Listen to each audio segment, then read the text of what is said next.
preservarlos a ustedes. Miren el entendimiento. O sea, estoy aquí y ustedes me hicieron sufrir y ustedes me empujaron para preservarme. O sea, la razón de estar aquí es preservarlos a ustedes, a todo lo demás. Eso es entendimiento. Y cuando uno opera en entendimiento, no es gobernado, las decisiones no se gobiernan por las emociones, sino por las determinaciones. Y por eso las determinaciones tienen que ser establecidas previa a las decisiones. Uno tiene que determinar lo que ha de hacer, uno debe determinar ciertas cosas, y esos son estados pensantes. Una determinación es un asunto pensante. O sea, el apóstol Pablo no se va caminando. Antes de caminar, determina cómo caminar. El apóstol Pablo, antes de llegar a ellos, determinó cómo llegar a ellos. Y entonces la enseñanza que nos da es que las determinaciones tienen que ser antes de comenzar a caminar. No pueden ser en el camino, no pueden ser en el destino. Tienen que ser previas a comenzar el camino. El apóstol Pablo les está escribiendo y le dice: yo determiné en mi corazón no ir otra vez a vosotros con tristeza. Y es como decir, la primera vez que fui con tristeza. Y el resultado de la tristeza tal vez no fue tan bueno. Los herí, los lastimé, les hablé emocionalmente, qué sé yo. Como ahora hay una evaluación de lo que hice al principio, he determinado en este segundo viaje no ir otra vez a vosotros con tristeza. Ahora, eso no quiere decir que no sienta tristeza, pero determino no ir a vosotros con el gobierno de la tristeza. Y que lo que pueda yo decir no esté condicionado a lo que siento, sino a las convicciones de lo que debo hacer según lo que el Señor me ha enviado a hacer. ¿Sabe lo que es eso? Es una persona madura, porque una persona madura tiene autoridad y gobierno sobre lo que siente. Una persona inmadura habla cosas de las cuales luego se arrepiente. Y usted va a ver un montón de personas pidiendo perdón por cosas que nunca tendría que haber dicho. Y hay gente que dice: no, pastor, si yo me enojo rápido, pero también rápido se me pasa. El problema es que estás hablando de ti, no del otro. Y el problema es que a ti se te pasa rápido, pero dejas heridas en la vida de otro que no son tan fáciles de borrar. Todo no se centra en quien hace la herida, sino en el que recibe la herida. Cuando nuestro actuar no solamente daña nuestra vida, sino que también hay un enfoque hacia el que recibe el daño. La madurez entonces nos impide tomar decisiones apresuradas y emocionales, sino que pensado. Estoy determinado ¿a qué? A no caminar e ir a vosotros con tristezas. Ya no. Lo dije hace un tiempo atrás, me acuerdo que la primera transmisión fue mal. Estábamos en casa, Andreita hizo todo su esfuerzo, Matías que está allá, armaron todo. La primera transmisión en marzo, parece que fue en marzo la primera transmisión ahí en mi casa, donde perdí mi casa. No tenía ni living ni comedor, tenía cámaras por todos lados, cables, hermano, hasta para vender por kilo. Y esa primera transmisión me preparé, me perfumé, me lustré los zapatos, me puse mi corbatita y me paré delante de las cámaras con un mensaje preparado y empecé a hablar, y ese audio nunca salió. Y yo estaba hablando y hablando y hablando, y la gente me escribía: pastor, no hay audio, pastor, no hay audio. Y yo estaba frustrado. ¿Por qué? Porque cuando tú te esfuerzas mucho por algo y las cosas no funcionan como tú esperas, viene la frustración. Y esa frustración muchas veces nos lleva a actuar en forma equivocada. Y yo sentí un enojo santo, porque es un enojo santo. No me enojé, me enojé. ¿Alguien aquí se ha enojado alguna vez? No, Jorge es el único que no se enoja. Yo me enojé. Entonces le digo a Andreita, pero el botón, tienes que apretar el botón. Y me enojé, me voy a la pieza, me siento y reflexiono. No grité, solo me enojé. Pero me dio tanta tristeza el enojarme. Y me enojé. ¿Y sabe por qué me dio tristeza? Porque no me di el precio de esa transmisión. Me explico. De que Andreita había dejado su casa para estar en la nuestra, se había levantado temprano, había armado todo y hizo un gran esfuerzo. Entonces yo me entristecí porque yo me enojé. Entonces, ¿qué hice? Me senté en la cama, me miré al espejo y hice una determinación: no volver a enojarme. No volver a enojarme porque algo no funcionara. Y yo estaba tan desesperado porque en ese momento lo único que quería era como un pollo, un papá pollo, agarrar a todos sus pollitos chicos y que no se les dispersen para ninguna parte. Que yo decía, es que si no les predico. Y eso no es así. Pero eso era lo que yo sentía en ese momento: frustración. Pero me miré al espejo, pensé en lo que había sucedido y dije: nunca más me voy a enojar por si algo sale mal en cuanto a esto, porque no voy a volver a pasar por este estado de frustración y de tristeza y de enojo, por supuesto. Y claro, usted, ¿cómo me ha probado el Señor esas palabras, hermano? ¿Cómo Dios ha probado esas palabras? Porque toda determinación será probada por el Señor. Y claro que sí. Y a veces, un día me acuerdo que se nos cortó la luz en San Miguel en plena, íbamos a transmitir, teníamos todos los hermanos conectados y de pronto vamos a transmitir, ¡pum!, se va la luz. Y me puso unos celulares y con mi esposa le dije: no importa, con celulares, póngame luz. Y abrimos las cortinas y hicimos un escándalo, un desastre. No tendríamos que haberlo hecho, simplemente lo hicimos. Otras veces han ocurrido cosas, micrófonos abiertos, muchas veces micrófonos abiertos, cosas que usted ni se imagina y que algún día, antes que el Señor venga, se las voy a contar, acerca de esas cosas que no se dijeron pero las vivimos y que fueron complicadas. Pero ¿sabe por qué? Porque yo determiné no volver a enojarme por algo que no funcionaba. Eso cuesta, pero sin embargo es una determinación, porque sé que hay esfuerzo del otro lado. Sé que mis hermanos hacen un esfuerzo al estar acá. Sé que dejan sus familias. Durante este año nos ha pasado a todos. Claro que sí. Mis hijos han corrido, de pronto ya ellos están, y ellos saben, me hacen así, me miran por la ventanita y me dicen: papá, ¿estás transmitiendo? Y ya saben. Y sé que hay un precio que todos tienen que pagar. Por eso no tiene sentido. Y por eso, mi amada iglesia, es que nunca se determine, nunca gobierne su vida por las emociones, porque el precio que se paga es muy alto. El dolor que se paga, las consecuencias del gobierno de las emociones es muy alta. Por eso el salmista en el Salmo 103 toma el alma y le dice: alma mía, bendice a Jehová y bendiga todo tu ser tu santo nombre. Él es el que te perdona, es el que te rescata, Él es el que te ayuda. Él es como que no gobiernes tu adoración por lo que sientes, sino por lo que crees, por lo que sabes, por tus determinaciones. Este año, claro que ha sido difícil. Nadie puede decir lo contrario, pero es aquí donde la iglesia debe pararse en la verdad de la palabra de Dios y determinarse qué es lo que tenemos que hacer. Porque les voy a decir algo, mírenme, el 2021, por más que le hablemos al 2021, por más que le profeticemos al 2021, por más que queramos, el 2021 ya fue establecido, ya las cosas han de venir. Iremos cada vez viviendo una mayor decadencia social. El mundo está colapsando, los sistemas están colapsando. Claro que veremos, según la palabra, una gloria mayor, pero esa gloria mayor vendrá por una tribulación mayor. A mayor presión, mayor presencia. Esa es la ecuación, que cuando hay mayor presión, también hay mayor presencia. La presencia de Dios se manifiesta, pero también bajo una presión mayor. Hemos de vivir presiones mayores, pero mayor gloria. La iglesia va a vivir una gloria y será tanta la presión de la iglesia que la iglesia se volcará a buscar a Dios. ¿Sabe por qué? Porque no habrá nada más que buscar.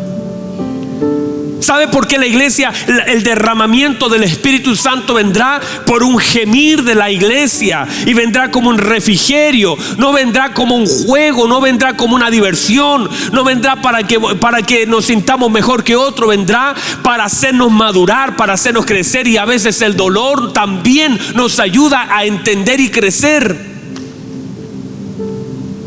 Y todo lo que la iglesia ha de vivir será una presión intensa. Pero también el clamor subirá, porque en medio de la presión el clamor sube. Cada vez que usted ve al pueblo de Israel en medio de la presión, lo que sale de en medio de la presión es un clamor, y lo que sale del clamor es una respuesta, es una presencia de Dios. Entonces la iglesia vivirá eso. En medio de toda la presión vendrá una gloria del Señor, que será lo que dice el profeta Joel, un derramamiento del Espíritu Santo que viene a completar la palabra del Señor que dijo Pedro, que dijo Joel, que de alguna forma en este tiempo veremos un mover del Espíritu Santo tan fuerte que las casas se llenarán de la gloria del Señor, que las habitaciones, que volveremos a encontrarnos en lugares, volveremos a encontrarnos espiritualmente de rodillas delante de Dios, no como una iglesia media tímida, como una iglesia un poco obsoleta, como una iglesia un poco temerosa, sino una iglesia valiente, una iglesia esforzada, una iglesia que ama al Señor, una iglesia que honra al Señor. Una iglesia que entiende lo que ha sido llamada a ser. Una iglesia que no ama las cosas del mundo y que tampoco ama la muerte, pero sabe que la muerte es la conexión para encontrarnos con el Señor, que no está evitando la muerte frente a la presión que vive, sino volverán a escucharse cánticos de hombres de Dios que van a ser muertos a causa del Evangelio como mártires del Señor Jesucristo. Volverán a encenderse las hogueras, volverán otra vez las hogueras a encenderse, otra vez los circos se abrirán para exponer a los cristianos como en el primer siglo, otra vez, pero también otra vez se volverá a arder la llama del Evangelio, y mucha gente bajo la convicción de la obra del Espíritu Santo verá nuestra determinación a no doblar las rodillas frente a un horno de fuego, y esas convicciones serán poderosas, que harán sacudir los cimientos de toda cárcel donde estemos. Nuestros hijos verán nuestra convicción. Nuestras familias verán que en realidad amamos al Señor por lo que hacemos y no solamente por lo que cantamos.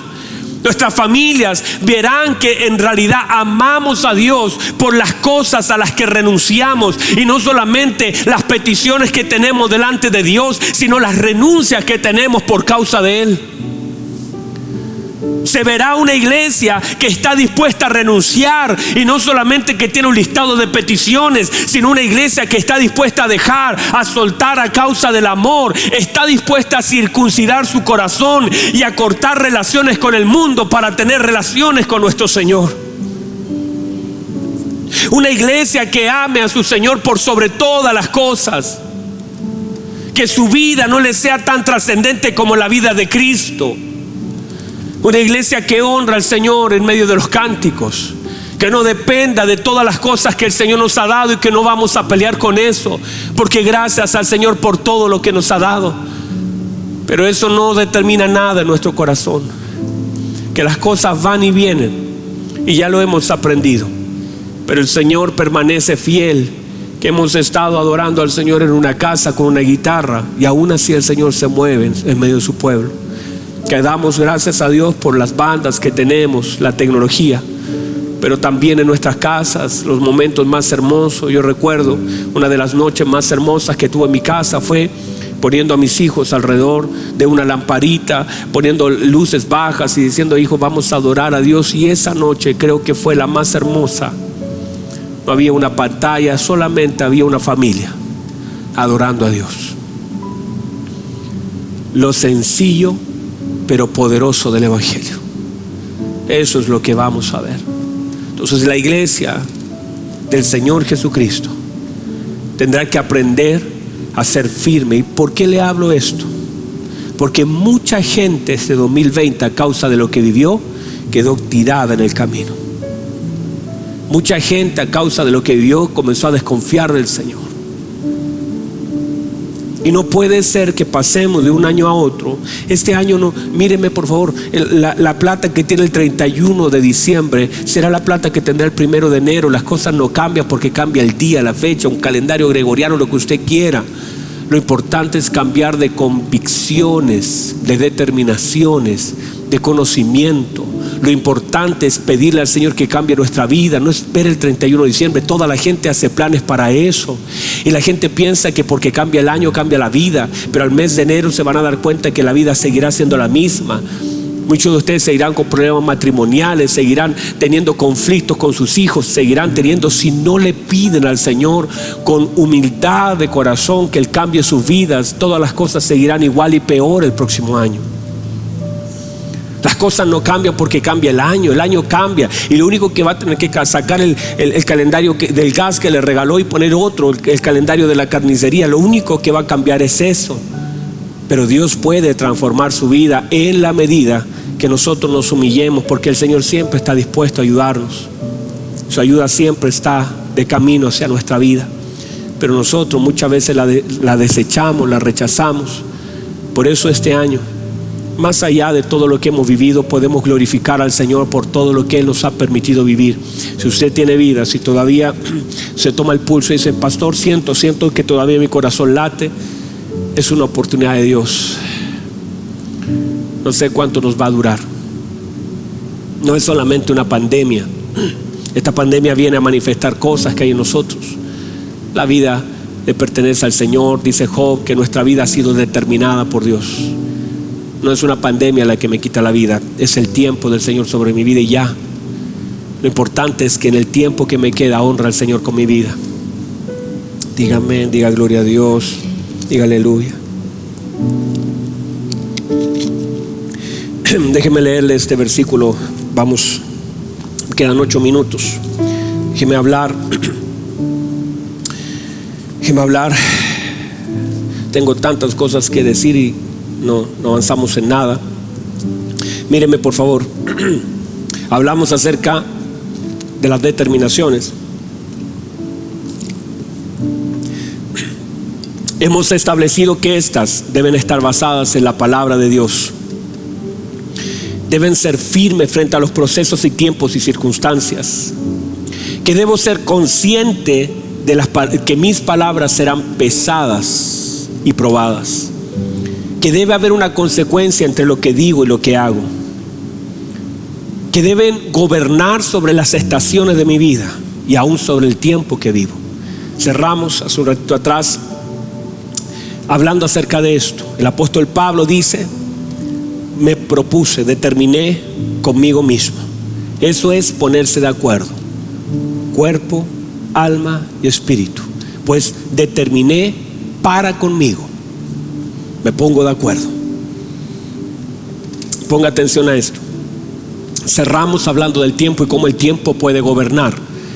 Los tiempos, cada periodo de tiempo tiene su propio problema.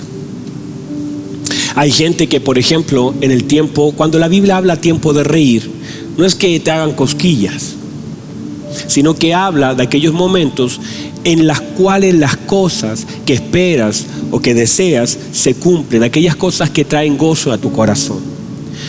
Hay algunas cosas que son de aquellas que hablamos como alegrías que vienen a nuestro corazón, pero que finalmente nos terminan alejando de Dios. ¿Sabe cuánta gente recibiendo lo que oró terminó por lo que recibió lejos del Señor? No porque las cosas sean malas, sino porque no había una determinación en su corazón. A muchas personas a veces la prueba más grande no es la crisis, sino la abundancia. Empiezan a tener, y el tener genera orgullo, altivez, menosprecio, distancia. Muchas personas teniendo comienzan a tener una vida lejos del Señor, porque muchas veces el cable de conexión con el Señor solo es una necesidad. Y cuando esa necesidad es suplida, entonces ya no hay razón para tener una comunión con el Señor. Por eso cuando nuestras necesidades son suplidas, esta alegría que viene, este gozo que puedes sentir, debe estar directamente sostenido por mis determinaciones. De hecho, Job es un buen caso. Job, la Biblia dice que era el más rico de todos. Job era un hombre entendido. Y cuando Job perdió todo, la Biblia dice, entonces el Señor siempre supo acerca de Job, que era un hombre que dice, no hay otro como mi siervo Job, que es perfecto en todos sus caminos. Note que la perfección de Job tiene relación con el conocimiento que Job tiene hasta ese momento de Dios. Porque a cada uno de nosotros se nos demanda de acuerdo al entendimiento que tenemos de Dios. Esta es la medida que se nos pide. Por supuesto, Job estaba lejos de la medida del capítulo 40 en adelante, pero para lo que él conocía, esta medida estaba bien. Y el Señor habla de la medida que él tiene. Por ejemplo, a mi hijo le fue súper bien en la prueba. A tu hijo le fue súper bien en la prueba, pero en la medida de él. O sea, es una medida de 2 más 2, de leal, o sea, son medidas que son las que se piden para el tiempo y lo que yo conozco. Es una materia que se le pasó, que se le enseñó, y en la medida que él estudió, la medida de él está bien en el conocimiento que él tiene. Pero cuando se te sube el conocimiento, también se te sube la medida. Entonces a usted no se le va a poder medir igual que a él, ni que a él, porque cada uno tiene una medida distinta. Se nos mide de forma distinta de acuerdo al conocimiento que cada uno tiene de nosotros. Por eso en la medida que más vamos conociendo, la medida comienza a subir. No sé si me explico. Las medidas cambian. A Job se le midió en la primera parte de su vida, y claro, Job dio la talla. Y mire el entendimiento. Job era un hombre rico, de la noche a la mañana lo pierde todo. Pero lo que no perdió fue sus convicciones, sus determinaciones, su adoración. Conocía tanto a Dios, con tan poco, su adoración le había abierto ventanas para entender a Dios de una forma tan especial. Llega un momento, un criado le viene a decir, tus hijos han muerto. Otro viene a decir, tus ganados murieron, fueron robados. Otro cayó fuego. Otro, o sea, una tragedia en un día. Todo lo que había construido en años se le vino abajo. Y eso gobernó durante 9 meses. Su carne se comenzó a podrir. El diablo pensó que tenía ganada la batalla. Job tiene un entendimiento tan claro de lo que vive. Dice, Jehová dio, Jehová quitó. No me lo quitó. Mire lo que dice, Jehová quitó. Él no dice, me lo quitó el diablo. Dios me lo ha quitado. Está bien. Sea bendito el nombre de Dios. Yo bendigo a Dios por lo que Él me dio. Y también bendigo a Dios porque Él decidió que ya no lo tuviera más. Hermanos, es que es una profundidad. Luego, su carne estaba siendo podrida, se estaba cayendo a pedazos con la lepra, con las llagas que tenía. Se sentó en las cenizas, ahí se rascaba. Y de pronto él dice, aunque mi carne sea deshecha, con estos ojos veré al Señor. Yo sé que mi Redentor vive y al fin se levantará sobre el polvo. Y dice, y termina diciendo, y aunque Él me matare, en Él esperaré. Uy, hermanos, esas son cosas que, o sea, Él determinó esperar. Mire lo que está diciendo, aunque Él me matara, en Él esperaré. O sea, mi determinación es esperar. Y si me muero, me muero. Pero estoy determinado a esperar. Aunque me muera, seguiré esperando. Es que son las determinaciones que uno debe tomar. Es que llega un momento donde tú tienes que determinar en tu vida lo que has de ver, lo que has de decir y qué vas a esperar. Y aunque pase todo lo contrario a lo que esperas, es una determinación la que gobierna mi corazón. No soy gobernado por las emociones, ni soy gobernado por las circunstancias, ni por el tiempo, sino por las determinaciones. Y esas determinaciones son basadas en las convicciones que el Señor ha puesto en mi corazón en relación a lo que vivo. Y cuando eso sucede, por supuesto, yo no estoy diciendo que no duela. Es que la gente trata de evitar el dolor porque lo ve como algo malo, y no es necesariamente que sea bueno, pero muchas veces termina siendo provechoso para nuestra vida. Y cuando nuestro dolor está, míreme, como dijo el apóstol Pablo, mis aflicciones tendrán una consolación. cada una de mis aflicciones tendrá una consolación, y esta consolación me servirá para consolar a aquellos que están afligidos. Está tremendo, hermanos. Entonces la iglesia tendrá que aprender a vivir en aflicción y consolación. Hemos de ser afligidos, pero hemos de ser consolados. Y mientras soy consolado, esta consolación me sirve para consolar a aquel que ahora está afligido. Determines a servir al Señor. Déjeme cerrar con esto, ya el tiempo se nos acabó. Pero mire lo que dice Deuteronomio, capítulo 10. Capítulo 10, el versículo 12. Mire lo que dice: ahora pues, Israel, ¿qué pide Jehová tu Dios de ti? Sino que temas a Jehová y a tu Dios, que andes en todos sus caminos, y que lo ames, y sirvas a Jehová tu Dios con todo tu corazón y con toda tu alma, que guarde los mandamientos que Jehová te dio y sus estatutos que yo te prescribo hoy, para que tengas prosperidad. Eso es lo que dice la palabra del Señor. Ponga atención a esto. Con esto voy a cerrar. A las 8 vamos a continuar predicando. De aquí a las 8 me recupero. ¿Qué dice el Señor? 5 cosas importantes que te pide el Señor en este día a ti, me las pide a mí también.